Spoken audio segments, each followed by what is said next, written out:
obviously a disappointing one tonight. Wingate comes in here and stuns you guys 80-78 in the quarterfinals of the Southland Conference Tournament. Had a 12-point lead there in the second half, so kind of just break down what went wrong tonight. Well, I think you got to start, you got to credit Wingate. I thought they were, the last, maybe 10 minutes of the game or 8 minutes of the game felt like, I guess 7-8 minutes of the game, they just, their shot making was terrific. Part of that was, porous defense, but some of that was just making difficult shots over the top of defense. We just somehow these last 3 games, we lost all 3 by 2 points.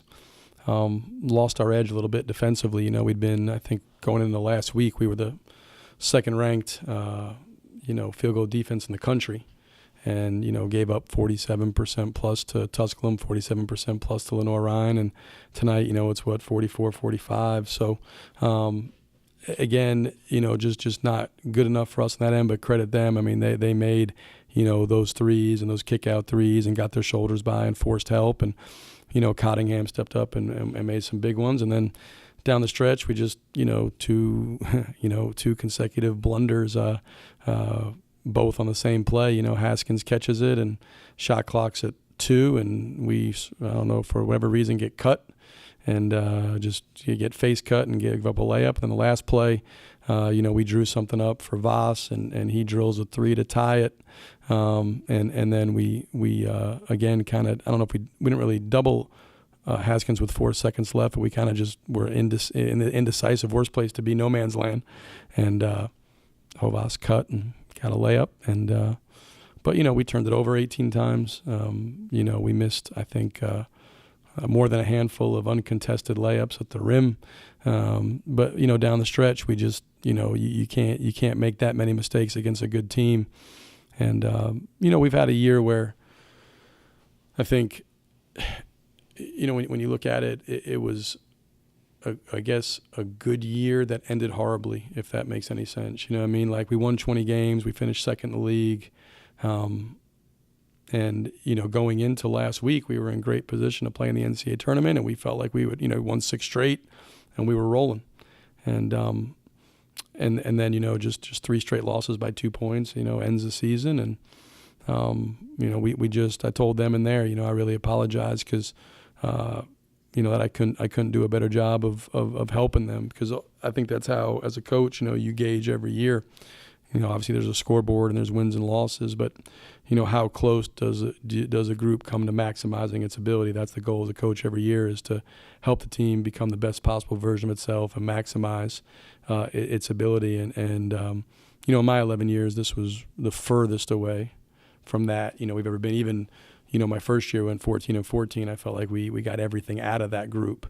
The next year we started with the 20+ wins, and from there it's kind of snowballed. But with this group, I just never could, figure out the puzzle, and I apologize to them in there for that. That's on me, and we wanted a lot more, but that's tough. That's life, and we got to figure out how to get better, and that's coaches, that's players, and we got a lot of work to do here, in the off season.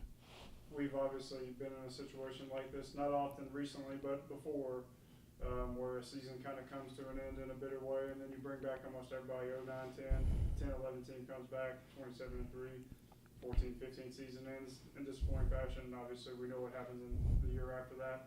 Mostly everybody back from this team. So how do you want the team to go into the off season now and respond to this? Well, I hope the way it ended. We have a lot of young guys in there, and again, there's no excuses. We've talked all year, beat the age thing, and let's not, use the fact we're, starting 3 freshmen as a crutch, right? I mean, you can't. But I would say, and I told them, that the pain they feel is a part of this. Part of being a champion is you got to endure some heartbreak, and you got to, get scarred, get calloused. Get beat up in competition, and that's how you kind of steel your resolve and you become a great competitor. We need to approach this off season, with a huge chip on the shoulder. We took, and we meaning me, as well. This team, every streak we had outside of winning 20 games, I guess we won 20 for the 10th year in a row, but 6 straight league titles, however many weeks it was in the national poll.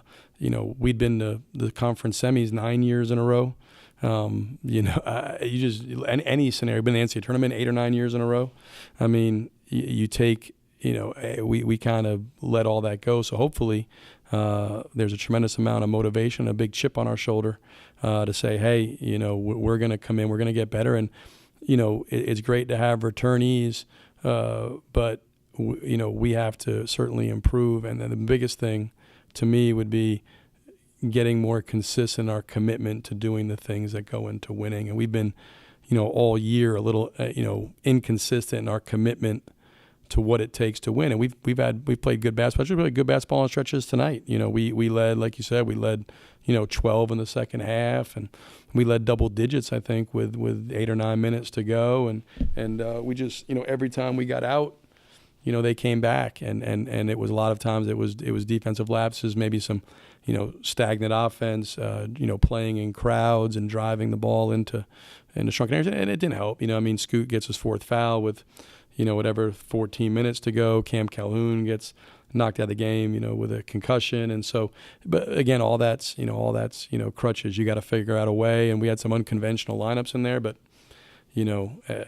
we had plenty to win and put ourselves in a better position. We just didn't get done again, and that I don't want to detract at all or take any credit from Wingate. I thought they played really well on the offensive end down that stretch, and it seemed like every shot they took the last 7-8 minutes went in, and we were answering or turning it over, but that's how we the lead dwindled, and they got back on even footing, and then like I said, the last possession there just was I don't know, it's just mind-blowing that happened, but it did, and credit them, Haskins for making the pass and Hovas for making the cut.